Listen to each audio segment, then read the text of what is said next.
ఆంధ్రప్రదేశ్ అధికారంలో ఉన్నటువంటి వైఎస్ఆర్ కాంగ్రెస్ పార్టీ యొక్క మంత్రివర్గంలో అనేక మంది మంత్రివర్గ సభ్యులు తీవ్రమైనటువంటి పోటీ ఎదుర్కొంటున్నారు. కొద్దిమంది ఓటమి చవిచూడబోతా ఉన్నారు. ఇందులో ముఖ్యంగా మనం ఆంధ్రప్రదేశ్ ముఖ్యమంత్రి శ్రీ వైఎస్ జగన్మోహన్ రెడ్డి గారు పులివెందుల అసెంబ్లీ నియోజకవర్గం నుండి భారీ మెజార్టీతో గెలవబోతా ఉన్నారు. అలాగే సిదిరి అప్పలరాజు గారు ప్రస్తుత మంత్రి పలాస నుండి ఓటమి చవిచూడబోతా ఉన్నారు. అలాగే ధర్మాన ప్రసాదరావు గారు శ్రీకాకుళం అసెంబ్లీ నియోజకవర్గం నుండి వారు గట్టి పోటీ ఎదుర్కోబోతున్నారు. నేను ఎక్కడైతే గట్టి పోటీ అని సంబోధిస్తానో అక్కడ మా మార్జిన్ ఆఫ్ ఎర్రర్ ఏదైతే ఉంటుందో +/- 3% కు లోబడి ఫలితం ఉండే అవకాశం ఉంటుంది. కాబట్టి +/- 3% ఉన్న దగ్గర నేను గట్టి పోటీ అని సంబోధించడం జరుగుతుంది. అలాగే పీడిక రాజన్న దొర సాలూరు అసెంబ్లీ నియోజకవర్గం నుండి గెలుపొందబోతా ఉన్నారు. అలాగే బొత్స సత్యనారాయణ గారు ప్రస్తుత మంత్రి మాజీ పిసిసి అధ్యక్షులు చీపురుపల్లి అసెంబ్లీ నియోజకవర్గం నుండి మంచి మెజారిటీతో గెలుపొందబోతా ఉన్నారు. అలాగే గుడివాడ అమర్నాథ్ గారు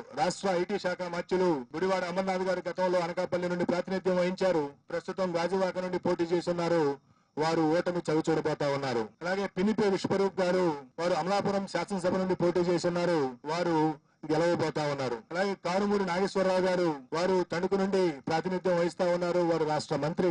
వారు ఓటమి చవిచూడబోతా ఉన్నారు. అలాగే చెల్లిపోయిన వేణుగోపాల్ గారు రాజమండ్రి రూరల్ నుండి ప్రాతినిధ్యం వహిస్తా ఉన్నారు. మంత్రి. వారు కూడా ఓటమి చవిచూడబోతా ఉన్నారు. దాడిశెట్టి రాజా వారు తుని అసెంబ్లీ నియోజకవర్గం నుండి ప్రాతినిధ్యం వహిస్తా ఉన్నారు. వారు గెలవబోతా ఉన్నారు. అలాగే కొట్టు సత్యనారాయణ రాష్ట్ర దేవాదాయ ధర్మాదాయ శాఖ మంత్రులు వారు తాడేపల్లిగూడెం నుండి వారు పోటీ చేసి ఉన్నారు. వారు ఓటమి చవిచూడబోతా ఉన్నారు. అలాగే శ్రీమతి తానేటి వనిత ప్రస్తుత ఆంధ్రప్రదేశ్ యొక్క హోంశాఖ మంత్రులు వారు గోపాలపురం నుండి గెలవబోతా ఉన్నారు స్వల్ప ఆధిక్యతతో. అలాగే జోగి రమేష్ గారు ప్రస్తుత రాష్ట్ర మంత్రి. వారు పెనమలూరు నియోజకవర్గం నుండి గతంలో పెడన నియోజకవర్గం నుండి శాసనసభ్యులుగా ఉన్నారు.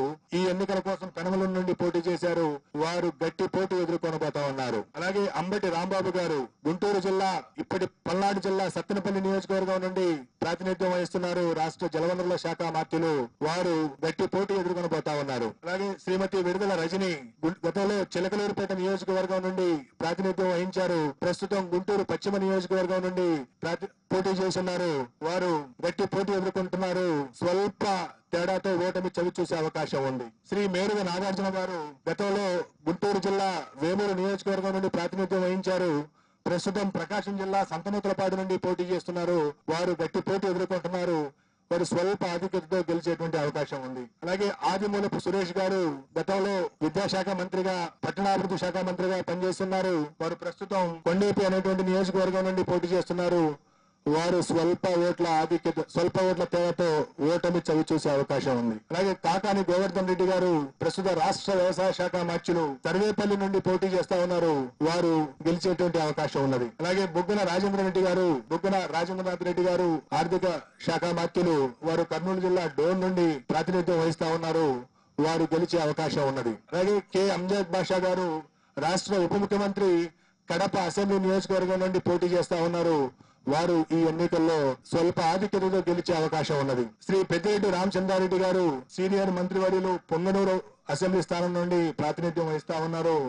వారు ఈ ఎన్నికల్లో భారీ మెజారిటీతో గెలిచేటువంటి అవకాశం ఉన్నది. అలాగే శ్రీమతి ఉషశ్రీ చరణ్ అనంతపురం జిల్లా పెనుగొండ నుండి పోటీ చేస్తా ఉన్నారు. వారు అతి స్వల్ప తేడాతో ఓటమి చవి చూసేటువంటి అవకాశం ఉన్నది. అలాగే గుమ్మనూరి జయరాం గారు వారు వైఎస్ఆర్ కాంగ్రెస్ పార్టీ వైఎస్ జగన్మోహన్ రెడ్డి గారి మంత్రివర్గంలో మంత్రిగా ఉంటూ సీట్ల సర్దుబాటులో వైఎస్ఆర్ కాంగ్రెస్ పార్టీ నుండి బయటికి వెళ్లి తెలుగుదేశం పార్టీలో చేరి అనంతపురం జిల్లా గుంతకల్లు నుండి పోటీ చేయడం జరిగింది. తెలుగుదేశం పార్టీ అభ్యర్థిగా వారు గుంతకల్లు నుండి ఓటమి చవి చూడనున్నారు. అలాగే శ్రీమతి ఆర్కే రోజా ప్రముఖ సినీ నటి అండ్ మంత్రివర్యురాలు. వారు చిత్తూరు జిల్లా నగరి నియోజకవర్గం నుండి ఓటమి చవి చూడబోతా ఉన్నారు. ఈ వీడియో గనక మీకు నచ్చినట్లయితే లైక్ చేయండి, షేర్ చేయండి, సబ్స్క్రైబ్ చేసుకొని పక్కనే ఉన్న బెల్ ఐకాన్ని క్లిక్ చేయండి.